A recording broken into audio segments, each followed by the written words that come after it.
Breaking news this morning, 3 U.S. soldiers have been wounded in Afghanistan after an Afghan soldier apparently opened fire. It happened in Kabul after a meeting between Afghan provincial leaders and a U.S. embassy official.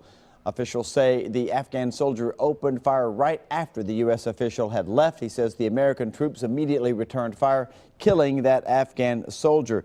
It is the second insider attack this year. An Afghan soldier killed 3 American contractors back in January. Of course, more coming up on this story on a national level. Happening right now, the search continues for a man who robbed a CVS pharmacy overnight, but the robber was not after cash. News Channel 5's Matthew Torres is live for us at that store where it happened. And you got the surveillance video a little bit earlier this morning, and it's a pretty good look at the suspect. Yeah, it sure does. Now, you think of robbery, you think of getting away with cash, but like you said, Steve, he didn't get away with that. Instead, 500 minor painkillers and sedatives. Let's take a look at the copy of the surveillance video. Police say that this happened just around midnight at the CVS on Harding Place.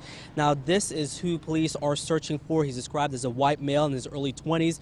Approximately 5'10", weighing 160 pounds with blonde hair. Now, this is what he was wearing before when he first walked into the store. Store employees tell us he went to the bathroom to change into jeans, wearing a hat, sunglasses, and socks over his hands. Afterwards, he went up to the pharmacy, and that's when he demanded for the pills. And apparently, he was using his hand under his shirts to give an impression that it was a gun. And again, he got away with the 500 pills. Good news, though, that nobody was hurt from all this, but at last check, Metro Police are still searching for this man, looking to give him that robbery, to serve him that robbery warrant. And we're told that they do have his name, but at this point, they're not giving it, releasing it to us at this point. If anyone may have information about this, call police at 615-74-CRIME. We're reporting live in South Nashville. I'm Matthew Torres, News Channel 5 HD. Matthew, thank you. The man accused of sexually assaulting several women in a parking garage has been found guilty. According to the Tennessean, Tyrone Bats, pictured right here, was convicted on several charges, including rape and robbery. The 29-year-old is accused of attacking at least 3 women back in February of 2012. One of those victims, a former Vandy student, testified earlier this week. It took a jury just a little more than an hour to convict Bats. He is facing up to 36 years in prison. Sentencing is set for next month. Tomorrow, Miles Finley will be heading to court, one of the suspects connected to that high-profile Vanderbilt rape case. He's accused of covering up some key evidence in the rape. Tomorrow, Finley will either accept a settlement or receive a trial date. Of course, we'll bring you the very latest updates just as soon as they become available from the courtroom. New this morning, a suspected drug trafficker shot by officers during a shootout in Edgehill 1 week ago is now behind bars. Matthew McCurvey is facing 3 counts of aggravated assault, conspiracy to distribute drugs, and other charges. Metro Police say McCurvey started shooting at them inside the Hawkins Street apartment when they tried to serve a warrant. One of the officers returned fire in self-defense and hit McCurvey in the arm last night. He was transferred from hospital to jail. Police say he's responsible for selling meth and heroin on the streets of Nashville. In East Tennessee now, the Tennessee Bureau of Investigation will be looking into an officer-involved shooting. That's according to our sister station over there, WVLT. It happened in Maryville around 8 last night, involving a police officer from that town.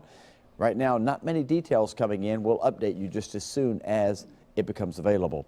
A very disturbing officer-involved shooting case making national headlines this morning. A South Carolina police officer is charged with murder after a video surfaced showing him gunning down an unarmed suspect who was running away from him at the time. News Channel 5's Cuthbert Langley is here in studio with us.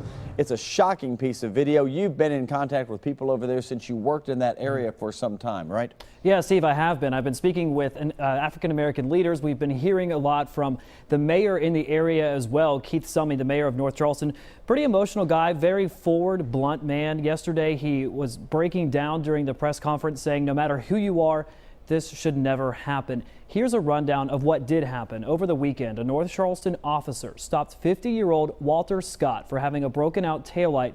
The officer was saying that the suspect ran from him. You're seeing the officer's mugshot right there, Michael Slager. Now, Slager originally said he shot Scott because Scott tried to grab his stun gun. But yesterday, a disturbing video was released, shot by a bystander, that shows a completely different story. Let's take a look at that In the video, you see Scott right there, and you hear several gunshots going off.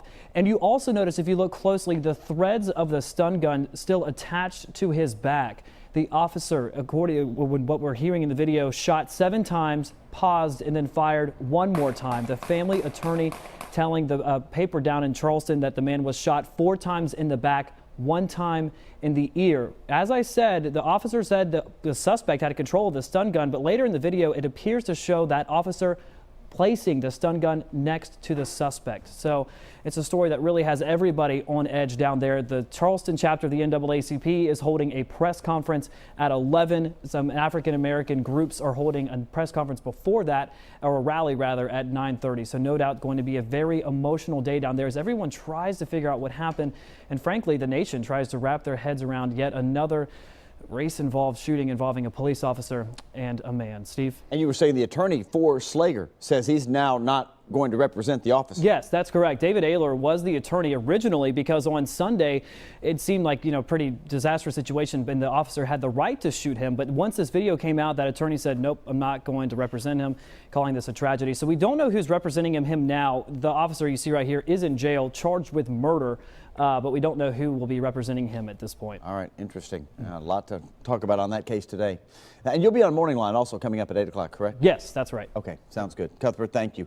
There's also a gunman on the loose this morning up in Hopkinsville, and police need your help trying to catch this guy. According to the Kentucky New Era, a man woke up to bullets hitting his walls Tuesday morning. Happened on Molite Drive.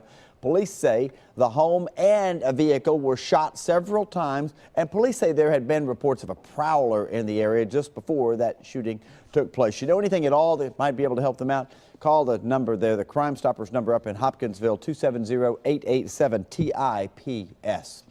A wanted felon is back on the run since December, but he's been caught now by police. Authorities found him at the Whiskey Dick's Dance Club in downtown Murfreesboro. Police said when they found Joshua Marshall and asked him for his ID, well, he gave them a paper ID that had been taped together. They say the ID also gave a bogus name. Marshall's a suspect in a forgery case. He was also wanted on a theft charge and a violation of parole.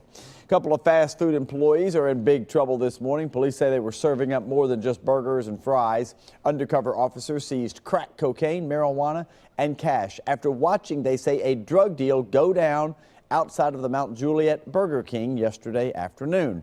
Dennis Carruthers there on the left and Trey Bates were arrested. A woman was with them. She received a citation.